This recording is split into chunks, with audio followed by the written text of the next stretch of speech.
अगर mutual fund और stocks दोनों की शादी करवा दी जाए तो the baby will be called as ETF, exchange traded fund. तो आज हम कंपैरिजन करके समझ रहे हैं कि म्यूचुअल फंड, इंडेक्स फंड और ETF के अंदर क्या सिमिलैरिटीज़ हैं या क्या डिससिमिलैरिटी है। जो मैंने स्टार्टिंग में बोला कि अगर आप म्यूचुअल फंड और स्टॉक्स की शादी करवा दो, वो इसलिए क्योंकि ETF जो है उसके अंदर बहुत सारी कैरेक्टरिस्टिक्स स्टॉक्स की है और बहुत सारी कैरेक्टरिस्टिक्स म्यूचुअल फंड की। जैसे ETF वैसे ही ट्रेड होता है मार्केट में जैसे स्टॉक्स ट्रेड होते हैं। आपको ETF में ट्रेड करने के लिए डीमैट अकाउंट चाहिए, वैसे ही जैसे स्टॉक्स के केस में चाहिए। तो आज हम कंपैरिजन कर रहे हैं, लेकिन उसके पहले एक इंपॉर्टेंट चीज़ समझते हैं कि हम म्यूचुअल फंड क्यों करते हैं। ठीक है, ये हम इंडेक्स फंड या ETFs की तरफ क्यों जाते हैं। क्योंकि पहले तो एक सेगमेंट है कि अगर आपको स्टॉक मार्केट समझ आता है, आपको इक्विटी समझ में आती है, तो आप डायरेक्टली स्टॉक्स के अंदर इन्वेस्ट कर लेते हो। That is one option.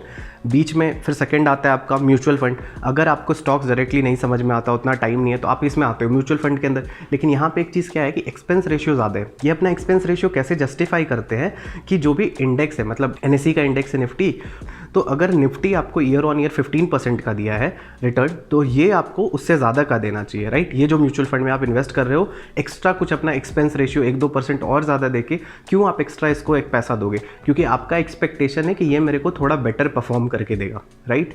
यहीं से फिर दूसरा आता है इंडेक्स फंड। ये क्या करता है, जो भी हमारे पास इंडेक्स है उसको मिमिक करता है। निफ्टी के इंडेक्स फंड हो सकते हैं, सेंसेक्स के इंडेक्स फंड हो सकते हैं, निफ्टी बैंक के हो सकते हैं, निफ्टी नेक्स्ट 50 के हो सकते हैं। यहाँ पे एक्सपेंस रेशियो कम होता है, ठीक है, और ये आपको इंडेक्स फंड के अप्रॉक्स में आपको रिटर्न देता है, ठीक है। अगर निफ्टी 15 जा रहा है तो ये 14.5 ऐसे देगा। अब आता है यहाँ पे एक्सचेंज ट्रेडेड फंड, जिसके अंदर की एक्सपेंस रेशियो बहुत ही कम होते हैं, ठीक है, ऑलमोस्ट नहीं के बराबर।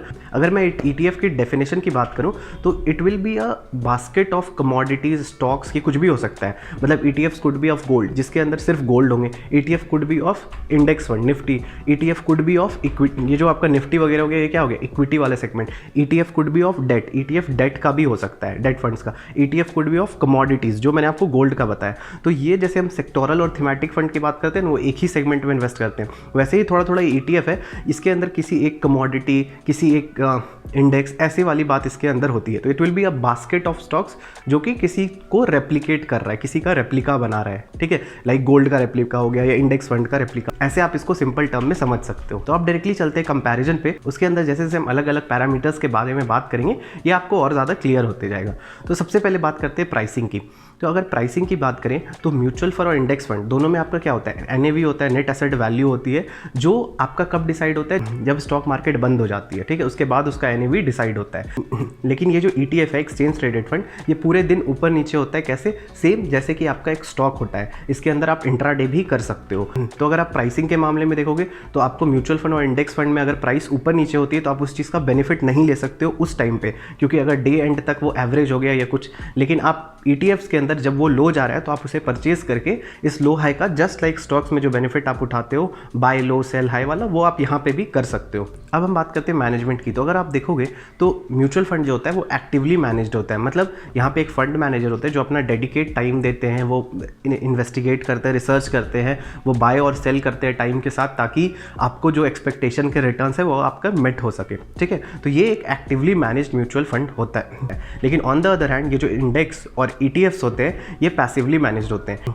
अब अगर बात करें डीमैट अकाउंट की, तो आपको म्यूचुअल फंड के केस में डीमैट अकाउंट नहीं चाहिए, या आप बैंक अकाउंट से भी कर सकते हो। इंडेक्स फंड के लिए भी आपको डीमैट अकाउंट नहीं चाहिए, it is also like a mutual fund. लेकिन आप जब इसके अंदर आते हो ETF के अंदर, तो यहाँ पे आपको डीमैट अकाउंट चाहिए, क्योंकि यहाँ पे डायरेक्टली ETF ट्रेड्स होते हैं, जो मैंने आपको बिगनिंग में बताया था। इसकी प्राइस डेली ऊपर नीचे होती है, तो इसके लिए आपको डीमैट अकाउंट चाहिए। अब अगर लिक्विडिटी की बात करें, म्यूचुअल फंड में लिक्विडिटी बहुत हाई होती है कंपैरेटिवली, क्योंकि अगर हम बात करें आज आपको म्यूचुअल फंड से निकलना है, तो आज जैसे आपका डे एंड होता है स्टॉक मार्केट का 3 बजे के बाद, आप अपना जो NAVs है वो सेल आउट कर दो। नेक्स्ट 24 या 48 आवर्स में आपको रिडम्पशन का पैसा आ जाता है, डिपेंडिंग ऑन आप कौन सा म्यूचुअल फंड लियो। सेम इंडेक्स फंड में भी वही चीज़ है, वहाँ पे भी आप रिडम्पशन रिक्वेस्ट डाल के आप अपना पैसा रिसीव कर सकते हो। लेकिन लिक्विडिटी के मामले में ETF थोड़ा लेस लिक्विडेट है, इसीलिए अभी आपने शायद बहुत लोगों ने ज़्यादा ETF का नाम नहीं सुना होगा। ये ओवर द टाइम अभी बहुत पॉपुलैरिटी गेन कर रहा है, मतलब लास्ट 5-10 ईयर्स में। पहले ये उतना पॉपुलर सेगमेंट नहीं था, बट राइट नाउ अगर आप देखोगे तो इसके अंदर बहुत सारे पैसे इन्वेस्ट हो रहे हैं। अगर मैं पैसिव इन्वेस्टमेंट की बात करूं, जैसे कि एक्टिव के अंदर म्यूचुअल फंड है, तो पैसिव के अंदर अगर आपका इंडेक्स या ETF में है, तो ETF में ज़्यादा इन्वेस्टमेंट है देन इंडेक्स फंड। अब अगर एक्सपेंस रेशियो की बात करें तो म्यूचुअल फंड में तो एक्सपेंस रेशियो 2-3% से लेकर 4% तक भी जाता है, अगर आप रेगुलर में जाते हो, डायरेक्ट में नहीं जाते हो। तो यहाँ पे वही मैंने आपको स्टार्टिंग बताया, यहाँ पे एक्सपेंस रेशियो हाई होता है, बिकॉज जो यूज़र यूज़र है, इन्वेस्टर है, वो एक्सपेक्ट करते हैं कि उनको ज़्यादा रिटर्न मिलेगा यहाँ पे। इसलिए अगर थोड़ा एक्सपेंस रेशियो भी लेके आपको इंडेक्स से ज़्यादा रिटर्न मिलता है तो people go with mutual fund. Index fund में क्या होता है, कंपैरेटिवली म्यूचुअल फंड से लेस होता है। मतलब अगर मैं बोलूँ यहाँ पे हाई है म्यूचुअल फंड के अंदर, तो इंडेक्स फंड के अंदर मीडियम हो गया, यहाँ पे थोड़ा एक्सपेंस रेशियो कम होता है, ठीक है। और ये जो ETF है इसके अंदर आपका एक्सपेंस रेशियो लोएस्ट होता है, बहुत कम होता है। एक और लास्ट पैरामीटर देख लेते हैं एफर्ट की। तो अगर आप एफर्ट्स का देखोगे तो म्यूचुअल फंड के अंदर, इंडेक्स फंड के अंदर एफर्ट ज़्यादा नहीं होता है। अगर आप देखोगे तो कंपैरेटिवली यहाँ भी एफर्ट है। म्यूचुअल फंड के अंदर आपको फंड ढूंढना होता है, जो कम एक्सपेंस रेशियो है वो ढूंढना होता है। बट अगर हम इस कंपैरिजन में बात करें म्यूचुअल फंड, इंडेक्स फंड और ETF, तो म्यूचुअल फंड और इंडेक्स फंड में आपको मेहनत नहीं है, लेकिन ETFs के अंदर आपको मेहनत है। यहाँ पे मेहनत इसलिए है क्योंकि अगर आप इसमें इन्वॉल्व हो, इसको बाय कर रहे हो, सेल कर रहे हो, तो आपको थोड़ी रिसर्च करनी पड़ेगी कि गोल्ड की, अगर सपोज मैं गोल्ड ETF की बात करूँ तो गोल्ड की प्राइसिंग कैसी चल रही है। मैं गोल्ड का आपको एक एग्जांपल दिया, लेकिन ऐसे अलग अलग ETF हो सकते हैं जिसमें आपको थोड़ा एक्टिव रहना होगा, मतलब इसमें कंपैरेटिवली थोड़ा एफर्ट ज़्यादा चाहिए होगा। तो ये थे ETF, इंडेक्स फंड और म्यूचुअल फंड के कंपैरिजन। मैंने इंडेक्स फंड के ऊपर भी डिटेल वीडियो बनाया हुआ है, आपको डिस्क्रिप्शन में लिंक मिल जाएगी, आप जाके देख सकते हो। एक मैं आपको यहाँ पे बहुत तगड़ा ETF का बेनिफिट बताऊँ। अगर सपोज करो मेरा मन है डायरेक्टली निफ्टी में इन्वेस्ट करना, तो निफ्टी तो एक इंडेक्स है, आप उसमें डायरेक्टली इन्वेस्ट नहीं कर सकते हो। करना है तो उसके लिए क्या है, FNO सेगमेंट है, फ्यूचर या ऑप्शंस के थ्रू आप निफ्टी में इन्वेस्ट कर सकते हो। लेकिन अगेन फ्यूचर एंड ऑप्शंस थोड़ा इक्विटी से ज़्यादा कॉम्प्लिकेटेड सेगमेंट है, उसको समझना पड़ता है। तो अगर मुझे निफ्टी में इन्वेस्ट करना है तो डायरेक्टली आप निफ्टी के ETF में पैसा डाल सकते हो। निफ्टी जिसके अंदर टॉप 50 कंपनीज है इंडिया की, अभी वो अराउंड 17-18 हज़ार के आसपास चल रहा है। तो अगर मैं 100 यूनिट उसके लेना चाहूँ तो आपको 17 लाख 18 लाख नहीं देना है।